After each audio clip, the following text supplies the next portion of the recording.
शुक्लाम्बरधरं विष्णुं शशिवर्णं चतुर्भुजं प्रसन्नवदनं ध्यायेत् सर्वविघ्नोपशान्तये।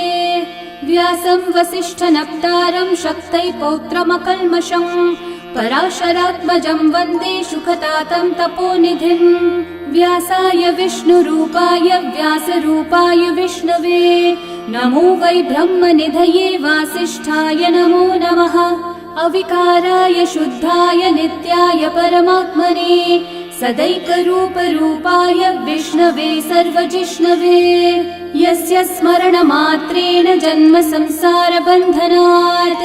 विमुच्यते नमस्तस्मै विष्णवे प्रभविष्णवे। ॐ नमो विष्णवे प्रभविष्णवे। श्रीवैशम्पायन उवाच श्रुत्वा धर्मानशेषेण पावनानि च सर्वशः युधिष्ठिरः शान्तनवं पुनरेवाभ्यभाषत। युधिष्ठिर उवाच किमेकं दैवतं लोके किं वाप्येकं परायणं स्तुवन्तः कं कमर्चन्तः प्राप्नुयुर्मानवा शुभम्। को धर्मः सर्वधर्माणां भवतः परमो मतः किं जपन्मुच्यते जन्तुर्जन्म संसारबन्धनात्। श्रीभीष्म उवाच जगत्प्रभुं देवदेवम् अनन्तं पुरुषोत्तमं स्तुवन्नामः सहस्रेण पुरुषस्तततोत्थितः तमेव चार्चयन् नित्यं भक्त्या पुरुषम् अव्ययम् ध्यायन् स्तुवन्नमस्यं च यजमानस्तमेव च। अनादिनिधनं विष्णुं सर्वलोकमहेश्वरं लोकाध्यक्षं स्तुवन्नित्यं सर्वदुःखातिगो भवेत्। ब्रह्मण्यं सर्वधर्मज्ञं लोकानां कीर्तिवर्धनं लोकनाथं महद्भूतं सर्वभूतभवोद्भवम्। एष मे सर्वधर्माणां धर्मोऽधिकतमो मतः यद्भक्त्या पुण्डरीकाक्षं स्तवैर्रच्चैर्नरः सदा। परमं यो महत्तेजः परमं यो महत्तपः परमं यो महद्ब्रह्म परमं यः परायणम्। पवित्राणां पवित्रं यो मङ्गलानां च मङ्गलम् देवतं देवतानां च भूतानां यो व्ययः पिता यतः सर्वाणि भूतानि भवन्त्यादियुगागमे यस्मिंश्च प्रलयं यान्ति पुनरेव युगक्षये तस्य लोकप्रधानस्य जगन्नाथस्य भूपते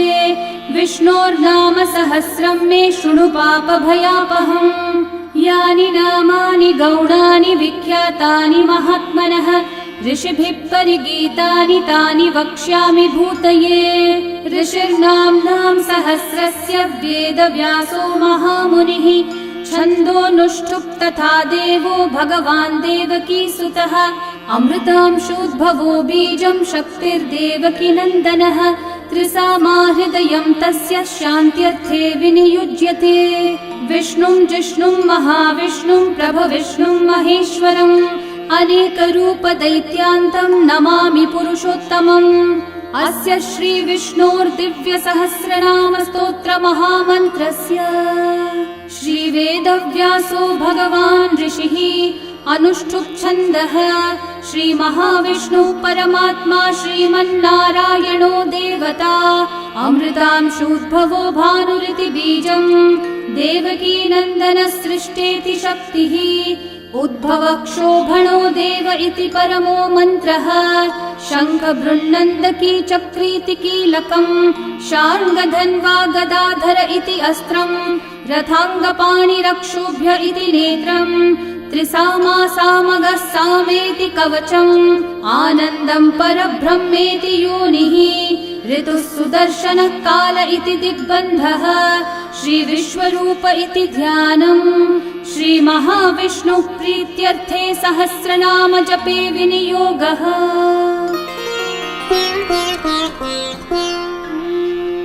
ध्यानम्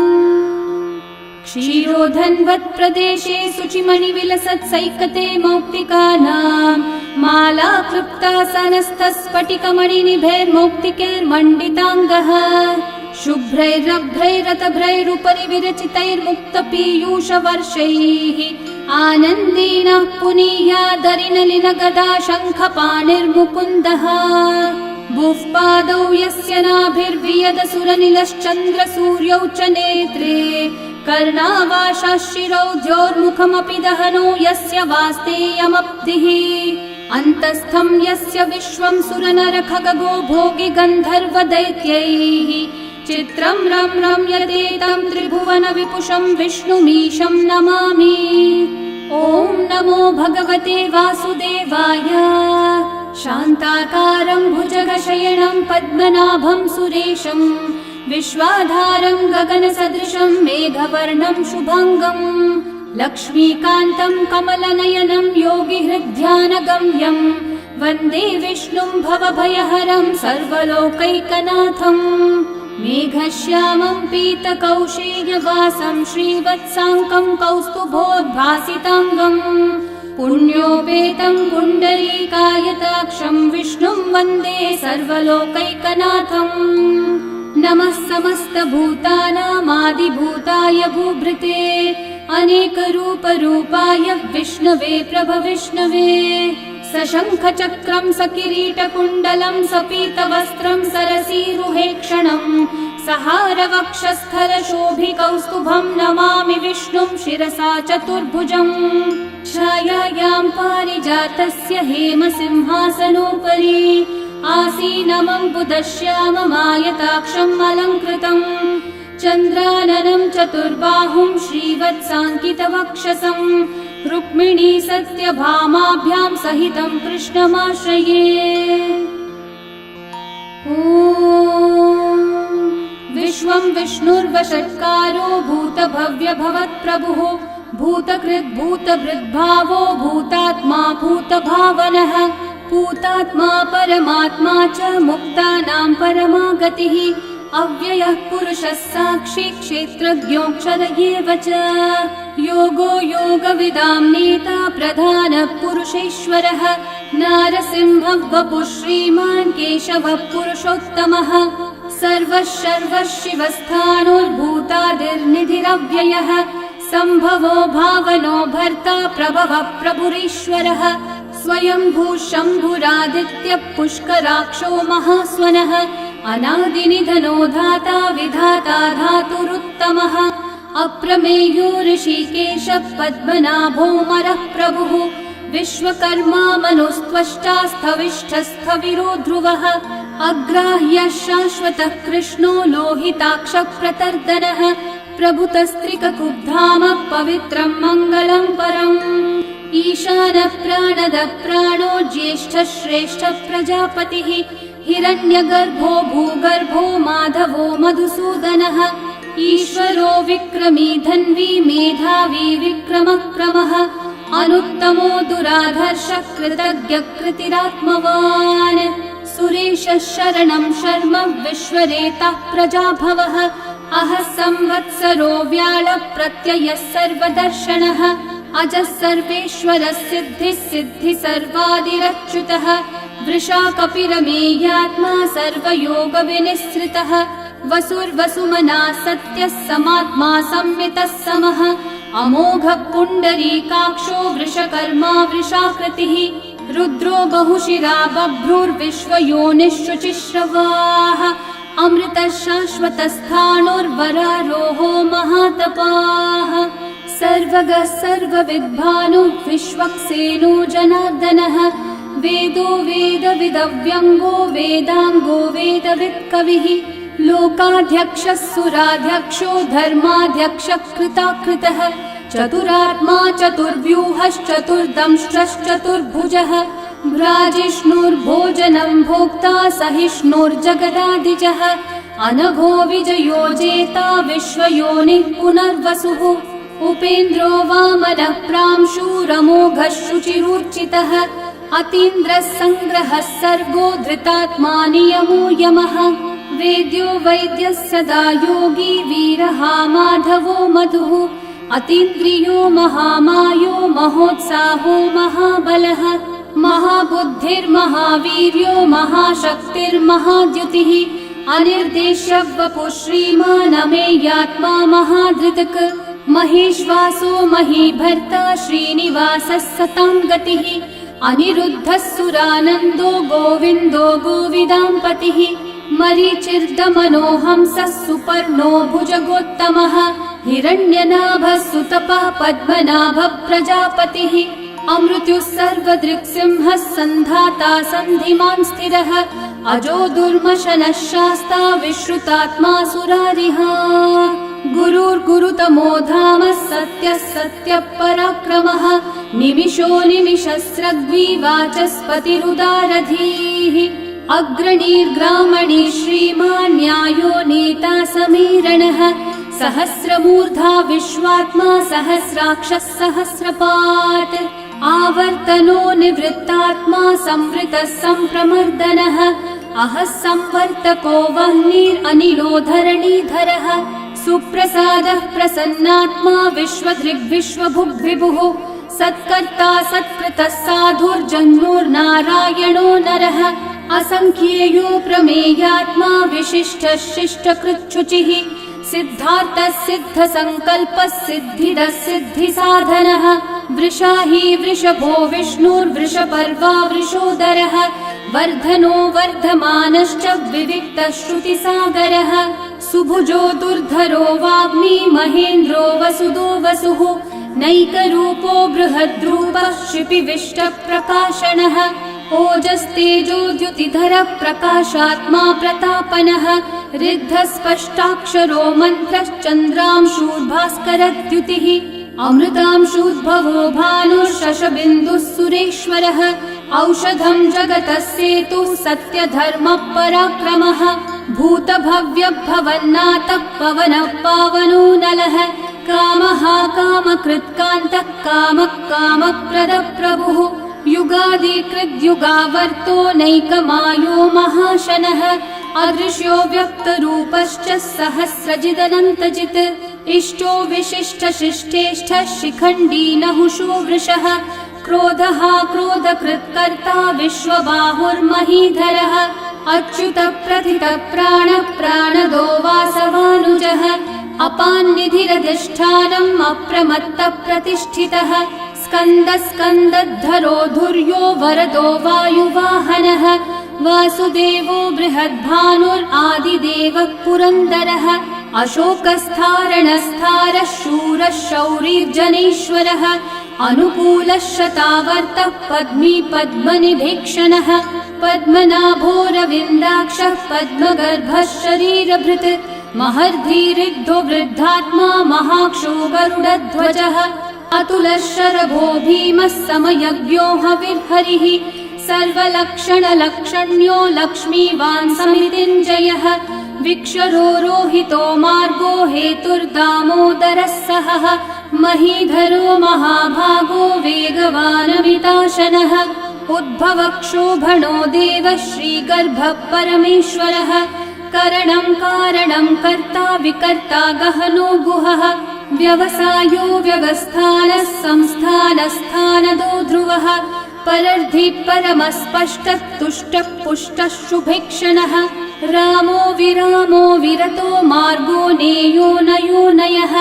वीरशक्तिमतां श्रेष्ठा धर्मो धर्मविदुत्तमः वैकुण्ठः पुरुषः प्राणः प्राणदः प्रणवपृथुः हिरण्यगर्भः शत्रुघ्नो व्याप्तो वायुरधोक्षजः ऋतुः सुदर्शनः कालः परमेष्ठी परिग्रहः उग्रः संवत्सरो दक्षो विश्रामो विश्वदक्षिणः विस्तारस्थावरस्थाणु प्रमाणं बीजमव्ययम् अर्थोऽनर्थो महाकोशो महाभोगो महाधनः अनिर्विण्णस्थविष्ठो भूर्धर्मयूपो महामखः नक्षत्रनेमिर्नक्षत्री क्षामः क्षामः समीहनः यज्ञयुज्यो महेज्यश्च क्रतुः सत्रं सतां गतिः सर्वदर्शी विमुक्तात्मा सर्वज्ञो ज्ञानमुत्तमम् सुव्रतः सुमुखः सूक्ष्मः सुघोषः सुखदः सुहृत् मनोहरो जितक्रोधो वीरबाहुर्विदारणः स्वापनः स्ववशो व्यापी नैकात्मा नैककर्मकृत् वत्सरो वत्सलो वत्सी रत्नगर्भो धनीश्वरः धर्मकृद्धर्मी सदसक्षरमक्षरम् अविज्ञाता सहस्रांशूर्विधाता कृतलक्षणः गभस्तिनेमि सत्त्वस्थः सिंहो भूतमहेश्वरः आदिदेवो महादेवो देवेशो देवभृद्गुरुः उत्तरो गोपतिर्गोप्ता ज्ञानगम्यः पुरातनः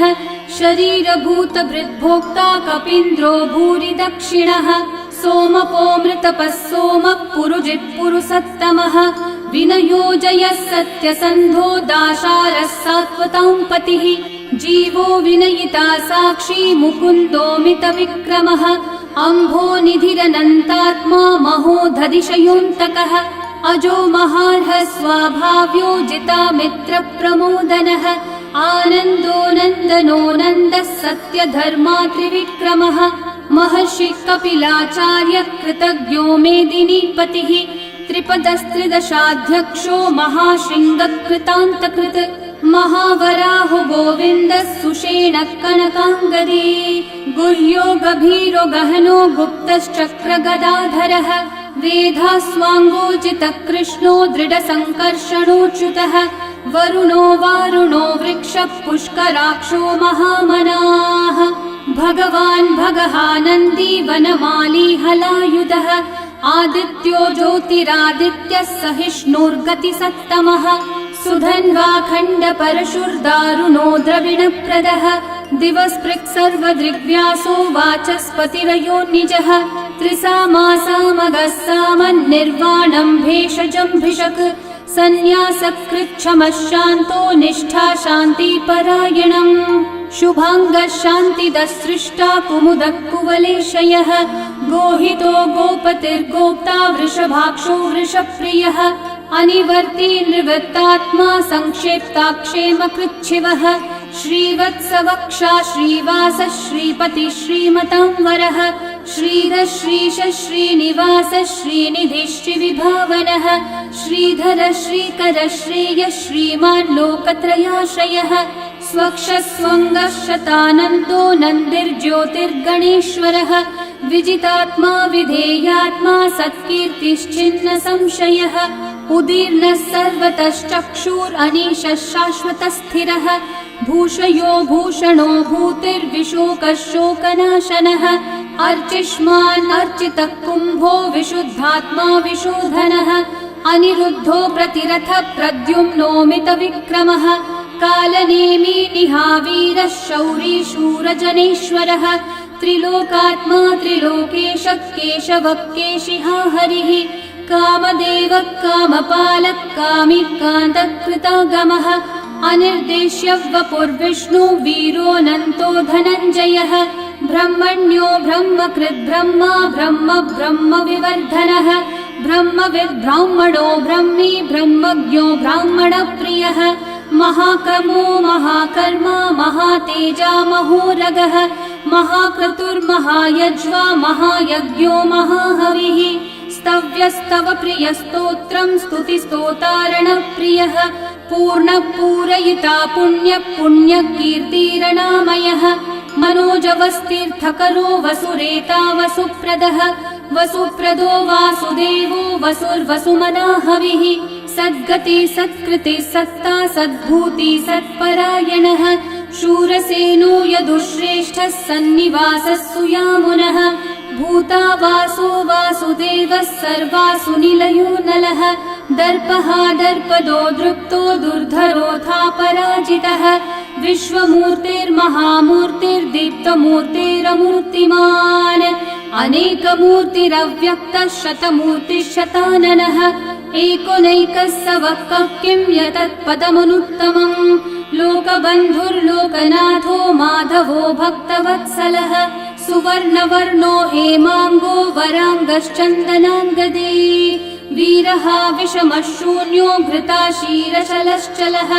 अमानीमानदो मान्यो लोकस्वामी त्रिलोकधृक् सुमेधामेधजो धन्यः सत्यमेधाधराधरः तेजो वृषो द्युतिधरः सर्वशस्त्रभृतांवरः प्रग्रहो निग्रहो व्यग्रो नैकः शृङ्गो गदाग्रजः चतुर्मूर्तिश्चतुर्बाहुश्चतुर्व्यूहश्चतुर्गतिः चतुरात्मा चतुर्भावश्चतुर्वेदविदेकपात् समावर्तो निर्वृत्तात्मा दुर्जयो दुरतिक्रमः दुर्लभो दुर्गमो दुर्गो दुरावासो दुरारिहा शुभांगो लोकसारंगः सुतन्तुस्तन्तुवर्धनः इन्द्रकर्मा महाकर्मा कृतकर्मा कृतागमः उद्भवः सुन्दर सुन्दो रत्ननाभः सुलोचनः अर्को वाजः सनः शृङ्गी जयन्तः सर्वविजयी सुवर्णबिन्दु रक्षोभ्यः सर्ववागीश्वरेश्वरः महाहृदो महाकर्तो महाभूतो महानिधिः कुमुदः कुन्दरः कुन्दः पर्जन्यः पावनो निलः अमृताशोऽमृतवपुः सर्वज्ञः सर्वतोमुखः सुलभः सुव्रतः सिद्धः शत्रुजिच्छत्रुतापनः न्यग्रोधोदम्बरोऽश्वत्थश्चाणूरान्ध्रनिषूदनः सहस्रार्ची सप्तजिह्वा सप्तैधा सप्तवाहनः अमूर्तिरनघोचिन्त्यो भयकृद्भयनाशनः अनुर्बृहत्कृशस्थूलो गुणवृन्निर्गुणो महान् अधृतस्वधृतस्वास्य प्राग्वंशो वंशवर्धनः भारभृत्कथितो योगी योगीशः सर्वकामदः आश्रमश्रमणश्रामः सुपर्णो वायुवाहनः धनुर्धरो धनुर्वेदो दण्डो दमयिता दमः अपराजितः सर्वसहो नियन्ता नियमो यमः सत्त्ववान् सात्विकः सत्यः सत्यधर्मपरायणः अभिप्रायप्रियार्होर्हः प्रियकृत्कृतिवर्धनः विहाय स गतिर्ज्योतिः सुरचिर्हुतभुक् विभुः रविर्विरोचनः सूर्यः सविता रविलोचनः अनन्तो हुतभुग्भोक्ता सुखदो नैकजोऽग्रजः अनिर्विण्णः सदा मर्षि लोकाधिष्ठानमद्भुतः सनातनतमः कपिलः कपिरव्ययः स्वस्तिदः स्वस्तिकृत् स्वस्ति स्वस्ति भुक् स्वस्ति दक्षिणः अरौद्रः कुण्डली चक्री विक्रमयूर्जितशासनः शब्दातिगः शब्दसः शिशिरः शर्वरीकरः अक्रूरः पेशलो दक्षो दक्षिणः क्षमिनाम्बरः विद्वत्तमो वीतभयः पुण्यश्रवणकीर्तनः उत्तारणो दुष्कृतिः पुण्यो दुःस्वप्ननाशनः वीरः रक्षणः सन्तो जीवनः पर्यवस्थितः अनन्तरूपोऽनन्तः श्रीर्जितमन्युर्भयापहः चतुर्रश्रो गभीरात्मा विदिशो व्यादिशो दिशः अनादिर्भूर्भुवो लक्ष्मी सुवीरो रुचिराङ्गदः जननो जनजन्मादि भीमो भीमपराक्रमः आधारनिलयो धाता पुष्पहास प्रजागरः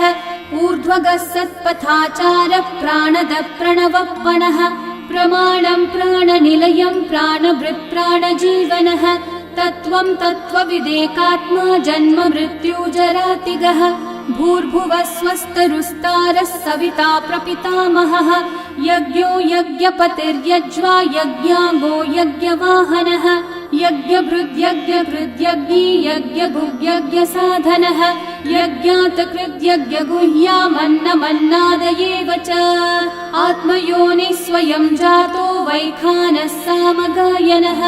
देवकीनन्दनः सृष्टा शितीशः पापनाशनः शङ्खवृन्नन्दकी चक्री शार्ङ्गधन्वा गदाधरः रथाङ्गपाणिरक्षोभ्यः सर्वप्रहरणायुधः सर्वप्रहरणायुध ॐ नम इति वनमाली गदी शार्ङ्गी शङ्खी चक्री च नन्दकी श्रीमान्नारायणो विष्णुर्वासुदेवोऽभिरक्षतु वनमाली गदी शार्ङ्गी शङ्खी चक्री च नन्दकी श्रीमान्नारायणो विष्णुर्वासुदेवोऽभिरक्षतु वनमाली गदी शार्ङ्गी शङ्खी चक्री च नन्दकी श्रीमान्नारायणो विष्णुर्वासुदेवोऽभिरक्षतु